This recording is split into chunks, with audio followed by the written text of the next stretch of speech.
log on to rhrtv1.com and you'll be watching Views and Expectations for another dynamic program here coming from the studios in South Florida. I wanted to welcome you, all my guests from wherever you are all around the world, from the UK, Jamaica. I want to big up Jamaica this evening for always calling.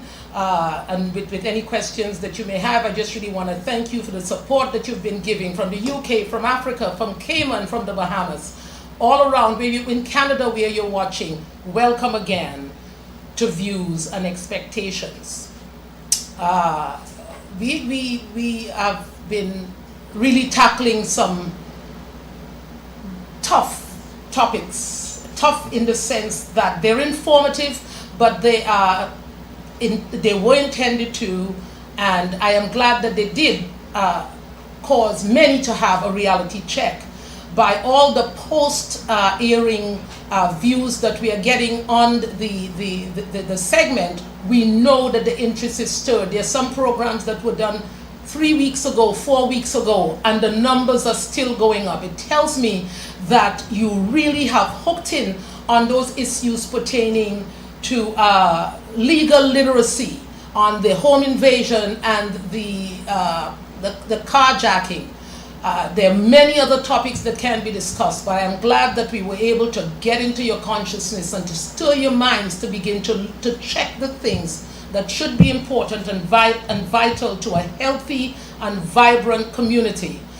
This is our intention, to change the mosaic. The picture is not all pretty, and so we want to get our paintbrushes in our hand. I remind you from time to time that we are painting this picture. Who better to paint a picture of the community but those of us who live in it, and those of us who love it, and those of us who want to see it presented to the rest of the world as a community that is vibrant, that is healthy, that is energetic, that is conscious, especially conscious, that we are not operating in an unconscious state of being, but that we are fully logged in to all that is happening around us, and that we are contributors and participators in the community.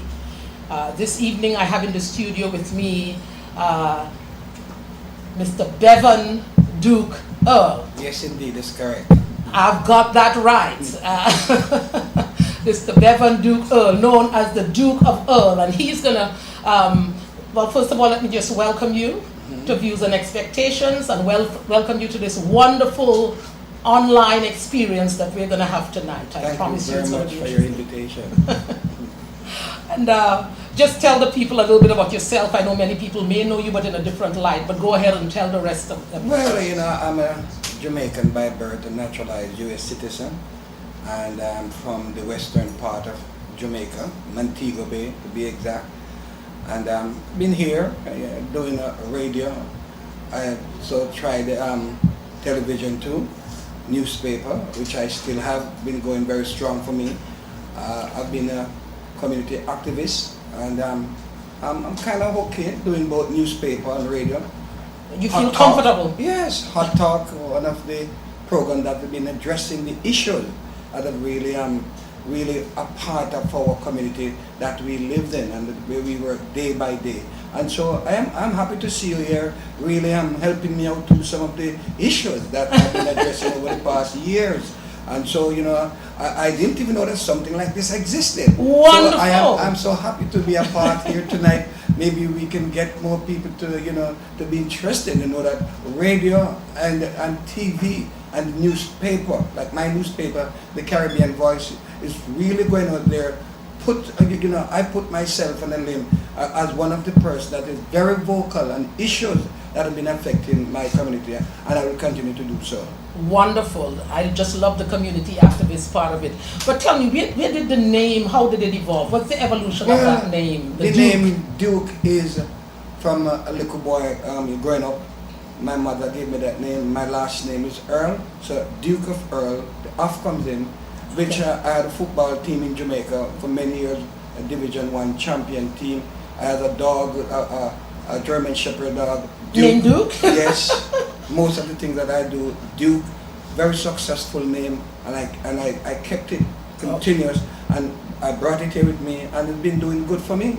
Okay, so you're holding on to something that's working. If it's not broken, you don't plan to fix it. No, and if you see my business card, it said the man with a vision. And so I continue to move with that. My business card, I don't change it. Everything remained the same when I started my program. I remember somebody told me, you won't last long as a snowball, but I'm more than a snowball. Today you see me standing tall. Well, if the snowball is in Alaska, it will last. If the snowball is in hell, it's going to melt, right? For sure. For sure. But your media involvement, as you mentioned, is in print as well as electronic. Print and electronic, yes. If you do I radio. started radio almost 20 years ago. And I started a love program, and you know, I have a few marriages out of that program when I started. Wasn't making any money because, you know, just fun. It was just fun. But I realized the problem that the community faces on a day-to-day basis, where we don't get the support, but we support the community, and we don't get the support from those who are getting our support. You're talking about radio personalities and television personalities? Yes, okay. Yes, we don't get the support. So I go to the limb and I change my program to talk show. And, you know, talk was what I think the people needed, because there are no avenues for them to express themselves when they have problems. They don't have anybody to go to. And with the talk show, they could get, that's where the vehicle is, to get the issues to the street. And my program was a way for them to express themselves. Very successful. Didn't stop there. I started a TV program which was also successful, but after a while I realized I couldn't manage it alone by myself. You try to get people, but you know, it's very hard sometimes. And God knew that was going to be the outcome. Yes. And that it was going to be hard. Hard. So he set up RHRTV1.com. And then I started the newspaper. Yes. It's very successful too. Newspaper and the radio program is what makes me, and I continue with it. And I must tell you, today it makes me who I am. And I will continue with it until the day I die. And you know, it's something I believe always a driving force that is bigger than the medium that is used to get the message out. There's always a driving force that is bigger than the newspaper. There's a driving force that is bigger than the television station or the radio station or the radio program. There has to be something else propelling you. And you just mentioned it a bit just now, that the need to get the people involved and get the issues out and giving the people a voice. It is interesting that... Yes, you have to. You can't lay back. A lot of people here, I don't know how long you've been in South Florida, and you realize that we are in a community where people of color don't get things done. You have to fight for it. And seeing what was happening, I can recall a particular newspaper. When we have problem in our community, they don't come out and write anything about it. They don't do nothing, they stay behind. And there's some good things happening in our community, not getting the exposure as it should be. And my dream was to get this out there, to work for my community. And this is why the talk show, Hot, Provocative, Controversial, and Educational, and the newspaper is here as a vehicle for that, and I'm happy for it. Provocative, educational, and Hot, provocative, controversial, and educational. And guess what? I address all different type of issues. I'm not afraid to address the issues that face us, because we can only butt it, especially if it's something that is not good for our community and our young people. It's best for us to butt it at a very young, tender stage than wait until we get exposed. All right. Now we're up against a station break, but when we come back, we're gonna be talking a little bit about what your message to the community is, what it is that you're trying to get out there to get the community to communicate back to us, that have the medium to expose the issues. This is Views and Expectations. And we'll be right back. Remember, the number to call is 954-251-7883. Welcome back. Before the break, we were discussing the message and the issues, getting the community to get the issues out, and using the electronic and print medium as an avenue to do so.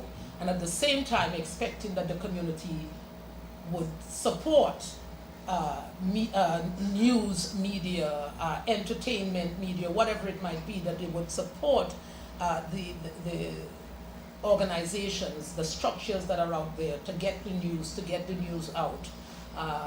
Indeed, I know that support is needed, that it takes a solid, committed team to really cause something like this to last, cause a newspaper to last, a community newspaper. What I noticed about your newspaper is that it's monthly. Mm-hmm. Why did you decide on that configuration? Why just once a month? It was twice when I started, but I realized that very expensive to produce, and if you don't have the sponsors, you're going to be losing a lot of money. Your pocket going to be burning. I started out twice a month, and for maybe about a year or so, I have to stop it because the overhead was more than what I was making, and I have to be using my saving to produce it. So I cut back and started doing it once per month, which I find every 15th of the month, I find it to be much more better for me. I can make saving out of that, and I can produce more newspaper. Okay. And there are people waiting for this newspaper to be out every 15th of the month, because there are issues in my newspaper that I address on a monthly basis that they are living those type of issues.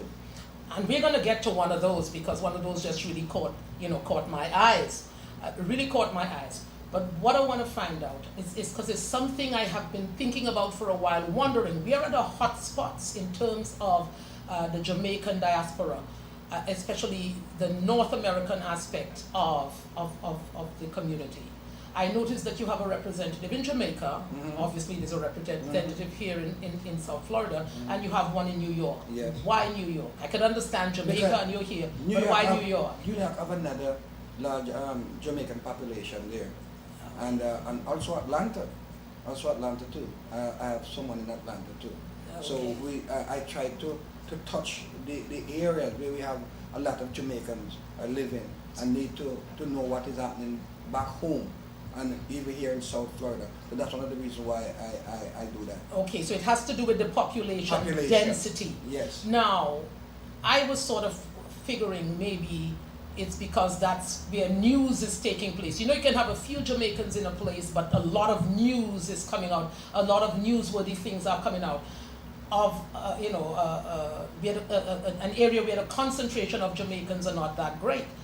So is it also the case that a lot of news, not just where there are a lot of people wanting to know what is going on in Jamaica, but also is there a lot of newsworthy things that take place in New York, in Atlanta? I don't. If you notice, I don't have a lot of news from So New I York. wondered, yeah. I put more news from the Caribbean and local news, and also if you notice, my editorial and my perspective are always based on the day-to-day activities of our community. Okay, something happening, the community in Jamaica. Yes, I will address it Right. in Jamaica also too. So hence my issue.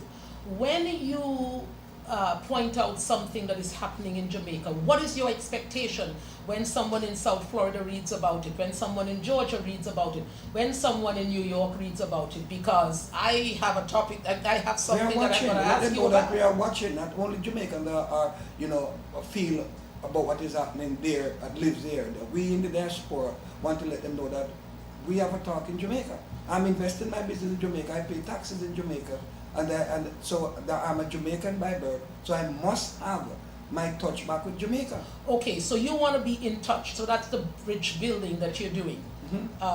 But who is the they must know that we... The government of the day. Okay. The government of the day.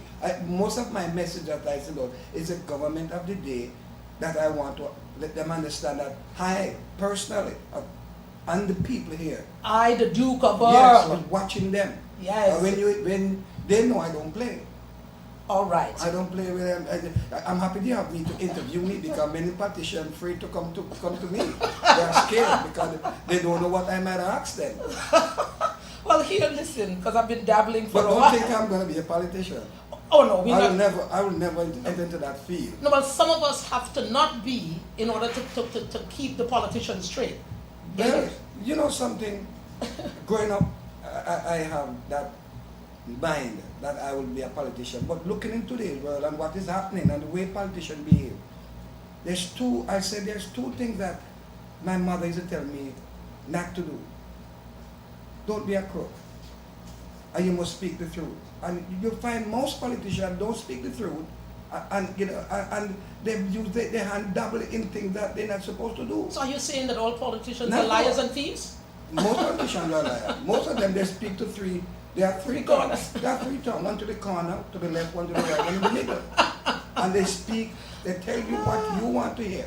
But when they get there, they change them. They change, and that's politicians. They never speak the truth.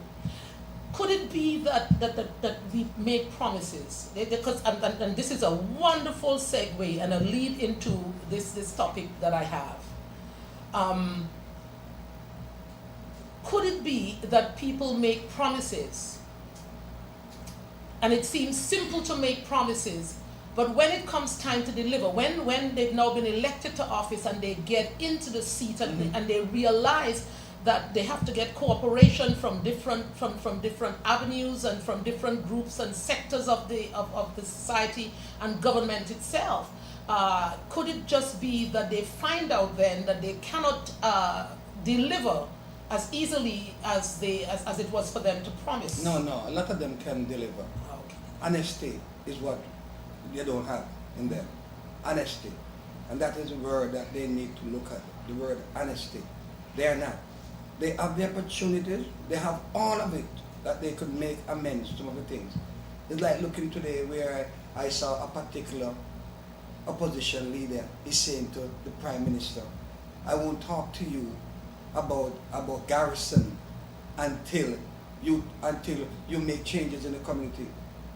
You expect a government that comes in power for 4 years to make that radical changes, and you're part to be there for 18 years and make no changes in 18 years. And yet you expect the butter just put in the sun to make that change. But I guess that is probably human nature to put someone on the spot when they're in the seat. No, but when you were there, you have the opportunity to do it for 18 years. You didn't do it. So why put somebody on the spot who have been there for just 4 years to make that radical change? Okay, so now let me ask you about something, because you mentioned there's an article in your paper, in the last edition of your paper. Edition? Yeah, your perspective, and it has to do with a place called Barrett Town. That's my hometown. Ah. That's my hometown. Okay. That's the Minister of Tourism, Mr. Edmund Barrett constituency. Okay. And so now the article is beginning to make a little bit more sense and get a little bit more depth. For me, water problem. Water problem. We are not saying what a problem, you know. Water. We are saying water. Water problem. Right. You see, we're saying water problem. Now I have a question to ask. I'm telling you, I want to know who stole the water pump from Barrett Town. Yes, that's what I want. I want to know who stole the water pump from Barrett Town. I'm telling you something. I'm asking a question. And if Neville gets a hold of this at all, he's going to make maths with it. Because I am going to tell Neville that the water pump in Barrett Town is missing. Yeah. I've just got to tell him that. the problem that I have is that Jamaica should not be suffering from any form of water problem. We have Queen of Spain that have so much water. We have Trelawney that have so many million gallons of water underneath the earth. We have Duns River Fall running into the sea. And yet we have water problem. It's something I cannot understand. Where is the government of the day, or those that have went before? Where is the idea? The country should not, the people should not be walking with bucket on their head anymore. Water should be there for everyone in their house. But politicians don't care. And when I say, and I will try, politicians don't care about the people. And one of the problems that I have, the hotels are all well set with water. There are several hotels across from where I live have proper running water, and the people across the street don't have water. What is the difference? This is what I want to find out. Where is the water pump that used to pump water to the district? No one cares, but I bet you if the hotel don't have water for a couple of hours, everybody running up and down. So what happened to the common man that born and grow there? Okay. What's the difference? So this is the question. So I get then that you're saying that they don't give worth to the people of the town. Mm-hmm. All they're really interested in, I think you pointed that out in the article, they're really just interested in that which brings tourism. Exactly. To the country. Exactly. So my question would be, what are the other resources in Barrett Town that the government depends on, relies on to make anything in Jamaica function? Function? They want the vote, you know. That's what the votes are. That's what the votes are. That's a stronghold. And they know it's politics. They want the vote of the people. So I'm saying, if you want, what the people should do, if you want my vote, give us the amenities. Proper road, proper light, proper water. And if you can't get that, you can't get our vote. You have to stand up for something. So people, you're hearing that. Right now here, we turn on taps and we waste water. Those of you who are naturalized Americans, many people do not vote. You think that what's happening in the United States has nothing, and it's a privilege to be able to vote. And I have said at times that if you do not vote, the politicians are not going to pay you any attention because you're not valuable to them, because you're not going to cause anything to shift, you're not going to change anything, so they don't have to come to you to solicit your votes because you're not voting anyway, so they don't have to promise you anything. They can spend all their energies in areas and with communities that they know are going to go out and vote. And I want to make sure, and listen here, somebody, just call 954-251-7883. I want to know what the general attitude is. Somebody must have the information. If we don't have it in the studio here tonight, that what is the percentage of the population of Jamaicans that understand the importance of voting or withholding their vote when it comes election time, and that they're not just riding. This is not a political show. I want you to see how important it is to be involved in the civic responsibilities in whatever community you live in, whether it's in Barrett Town or whether it's right here in South Florida, it's in Georgia, it's in Atlanta. We're up against the station break, and when we come back, we're gonna continue to look for the water pump that is missing in Barrett Town. This is Views and Expectations. We'll be right back.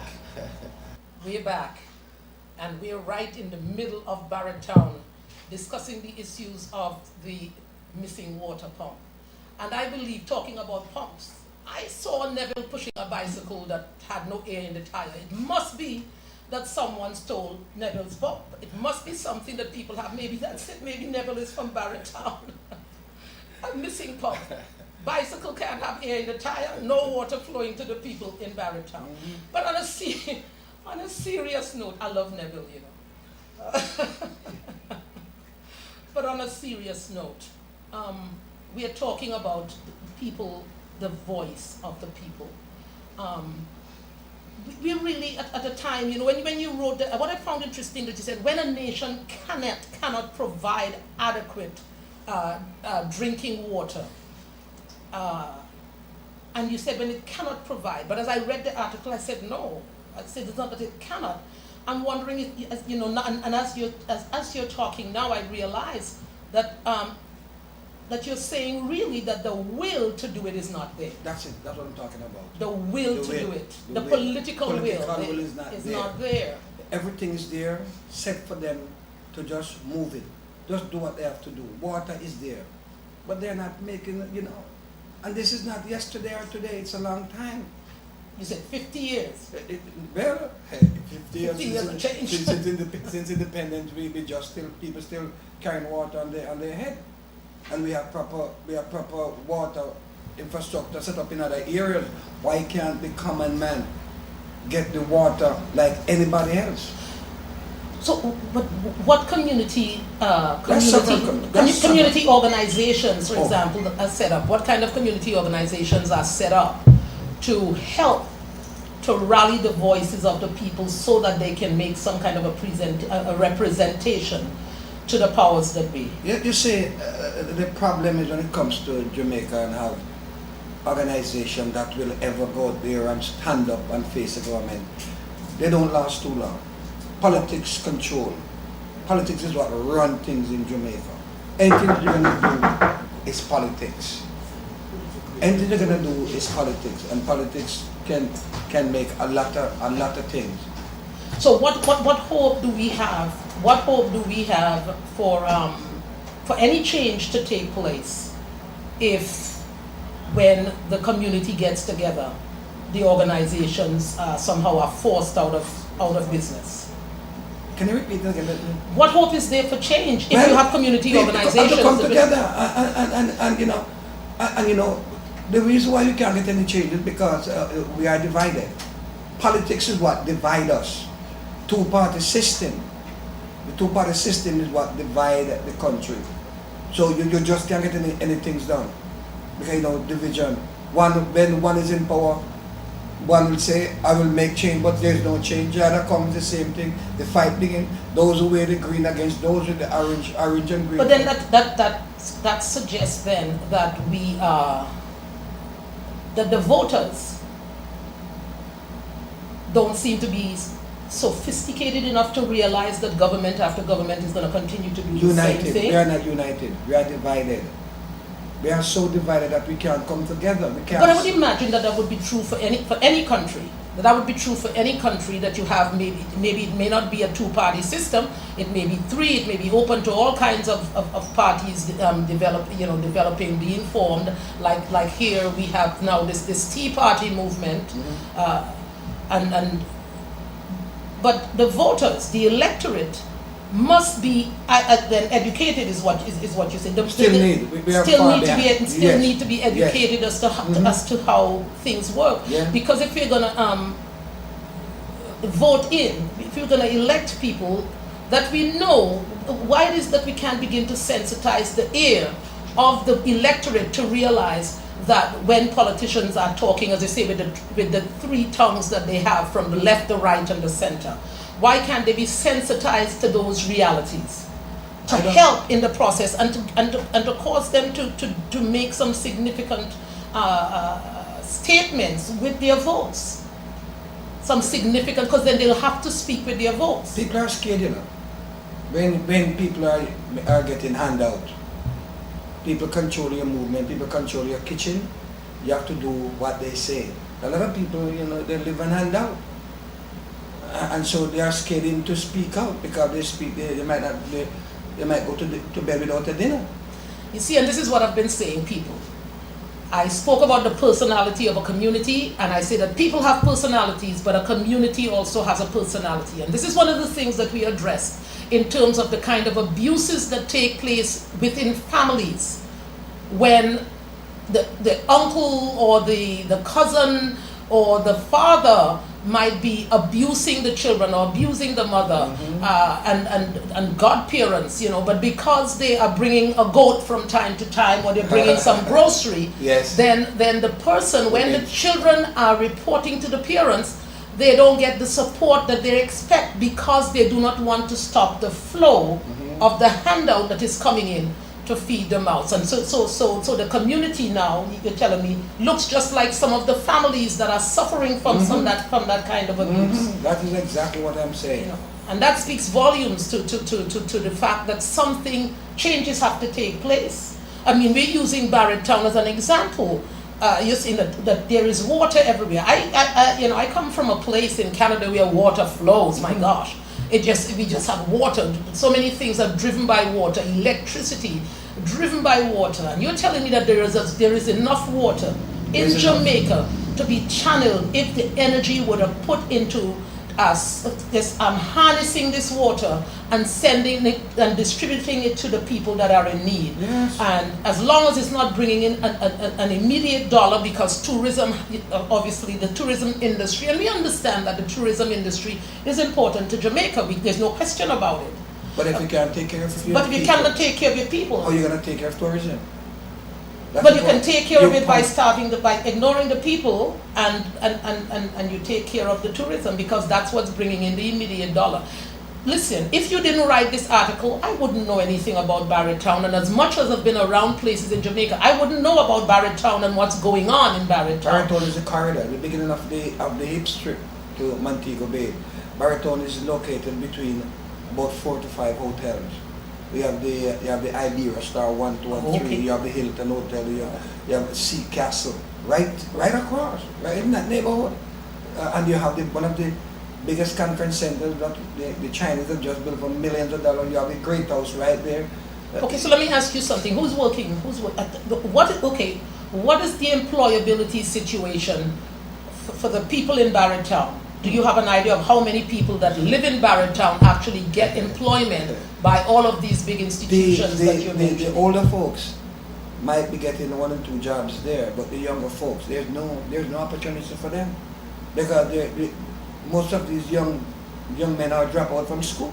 You see them in the roadside and 24 basis pounding their hand middle. The young ladies with so much babies in their hand. This is what we see. We are only what I would say, not breeding but cultivating some maybe another couple of years hard-on criminals. Because there is no opportunity for employment. And without opportunities, Highlands will talk. And I really wonder about that, when the frustration of young people especially, and it's not everyone that can leave the community in which they grew up and to go someplace else, especially when you do not have anything, when you do not have an education or trade, something that you can offer someplace else. So you're really stuck in a system where now you become ghettoized and consumed by your poverty, consumed by your state of lack. And then you look and there is abundance all around you. There's abundance all around you. And so, it's really important. It makes it even more so important, this program this evening, to say for the people in Barrett Town, maybe somebody there is watching. Maybe someone knows someone that lives in Barrett Town, and you're on the air right now, you're watching the program. Take it upon yourself. Buy a telephone card and call and tell somebody in Barrett Town that here on RHR TV1 we are sitting down here tonight and we are discussing this issue, and that someone cares. We want to say that we want the community in Florida to know, and we want the community in Atlanta to know, and we want the community in New York to know, and we want the Jamaican communities with Mr. Noel Alexander in Montreal as the president of the Jamaica Association there to know, and in Toronto to know that that Barrett Town has issues, and we want to begin to address these things. We cannot just sit here outside of Jamaica and highlight issues if we are not prepared to do some kind of a liaising and get together to look at what can be done to help with these situations. Maybe they do not have a voice, but when we begin to look at it as a corporate issue, as an institutional issue, then something has to be able to be done. Because if there is a Barrett Town, then there are many other places, I am convinced that there are many other places in Jamaica that might be suffering the same thing, that might have the same issues, that might have the same personality or structure, that might be afraid to interfere with the flow of goods and the handouts that are coming. And so what happens that you end up being fed all the time, never learning how to fish. So today I'm sitting here just before the station break to say we have to get together and help the people in Barrett Town to fish. Stop feeding them fish and not teaching them how to fish. This is Views and Expectations, and we'll be right back. Call us at 954-251-7883. We are back for the last segment of Views and Expectations here on RHRTV1.com. And we are talking about Barrett Town and the condition of the people in Barrett Town. And we are saying that we're here outside of Jamaica looking in, have to be willing to reach out to help the people with issues in the community. And just joining me in studio is Mr. Alistair Roper. Say hello to the people, Alistair. This is a young man, and of course I've been talking here for the last 40 minutes or so with the Duke of Earle. And we've been addressing issues that he, as he says, he attacks issues, and he has a perspective on what's going on in Jamaica. And Alistair is joining us here this evening because let me tell you, I met Alistair because he is involved in sports and using sports as a vehicle for social change. And he is the president of Four Tours. Just tell them a little bit about yourself, and then I'll just hook things up. I started a company that deals predominantly with sporting interest. Just as a former athlete myself, felt that sports within the communities was definitely helpful for me growing up. Allowed me to see many places in this world that I never ever thought I'd put or lay eyes on, much less set feet on. And realizing that these opportunities could be presented to the children, for building a better future for them. Started my company doing sports management, developing tournaments, sending teams abroad to participate in sporting events, bringing teams here domestically also for events put on by my company. Reverend Barrett and I have worked very extensively on the development of netball in South Florida particularly. And it's an ongoing process. We, envision, really seeing the sporting product here developed to whereby our kids and children have a viable means of activity level to, help them in their future as a stepping stone. Now, you might wonder. Now, you're not. What is your formal training or education? I have a bachelor's in mechanical engineering. Okay. And he's working on sports and sports management. Mm-hmm. You understand that people are making choices to make a difference and make a difference in society and a social change. And why this is interesting, because in communities that are underserved, there is also neglect. One of the things, and I think it was just about the very year that Alistair came together here with the Florida Netball Association and got involved in really developing and putting the sport out there, developing a website that is A1 website to really reach out to people. What it did by having a website, number one, was to let the Jamaican government know, because really people were getting hassles to come here at one point. And the problem was exacerbated when they had the doo-doo situation going on. And so it allowed the American Embassy in Jamaica then to have a contact with us and to confirm that we had indeed invited these teams to come to programs here, because they were under such suspicion. I took the opportunity once to walk through the process of going through the American Embassy to get a visa, not my getting a visa, but with someone.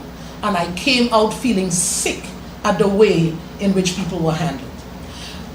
And so I'm saying that to say that not just with the water, they're being ignored by the government, the embassies and other things, and the way in which people are treated was very difficult to, for a few years, I would say, Alistair, to get them, the teams that used to come before. We were reaching out to people in the rural areas, because we were saying this is not just for people that come and play sports. We have teams right now here in November coming up. We have teams coming in from as far away, 2 teams from Australia, 1 from New Zealand. We just had Queen's High School from Jamaica come to the Junior Classic here in October. But we said maybe if Jamaicans are not coming out. So there was a social consciousness behind the development of this relationship and really the efforts that were being made to bring some of the teams out of Jamaica. That if we were, that they were not just to come from Kingston, but to come from the country areas and stuff, and give them an opportunity to come out of the country, that maybe if they were not coming to play netball, they wouldn't have the opportunity to do that. And of course, because of political issues and whatever was going on there with the difficulties, it really hindered that. So tell us, Alistair, what you're expecting this year in terms of the Jamaican teams. Have you seen a change in the... Well, definitely, like you have pointed out, within the past 2 years, ever since the Dulles incident came about, we saw, whereas we might have had over 10 to 15 teams in 1 year get rejected at the embassy for visas. This year, with the appointment of the new U.S. ambassador, things are looking definitely like they're changing, and there's much more teams and individuals who are qualifying themselves for visas. So we have seen the amount of teams increase a lot significantly within just this year, compared to the last 2 years just to this year. So I think that definitely the opportunities are now returning back to some sort of a normalcy with the embassy now that this particular situation is gone. Right. Can I interject here? Yeah, we just got a few minutes, but you want to... What are some of the reasons why they refused the visas? They were never ever given any real specific reasoning when you spoke to the individuals themselves. Some of them even suggested or mentioned that it seems as if they were already predisposed to rejecting them. They walked in there with really no hope, and it seemed very unfair to them. Yeah, and this is the thing that so I'm saying now that we have the opportunity, and we want to be covering these topics. We have this classic that is coming up in November. What are the dates listed in 19th? November 19th and 20th. Right here in Deerfield. Saturday and Sunday. And we are looking forward to the teams that are coming in from Jamaica and from Cayman and of course the Caymanians are also obviously basically Jamaican at the foundation, right?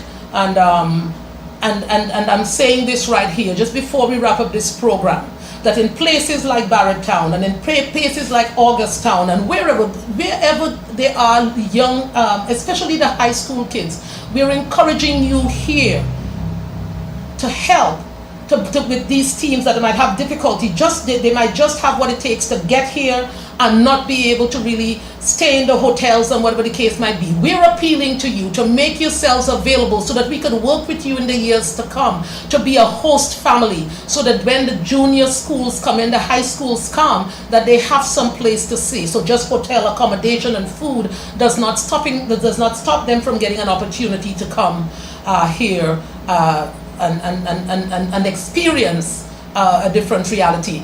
We're out of time this evening. Alistair, I really want to thank you for coming in. Thought we would have had a little bit more time. So the Florida Netball Classic is coming up on the 19th and 20th of November. FloridaNetballClassic.com, and just check out the information there. Duke, sir. Yes, ma'am. Duke, I feel you're well deserved to be just called Duke. Just Duke. Amen. Your dog is not here. He's not going to answer. I want to thank you. I want to thank you for being in studio today. And I'm sure we're going to have an opportunity to be back again, because it's not so much about you, the personality, exactly, but about the issues that you represent. I know that we'll be talking again. This is your host, Dr. Bayne. Next week, same place, same time. We're out of here for today.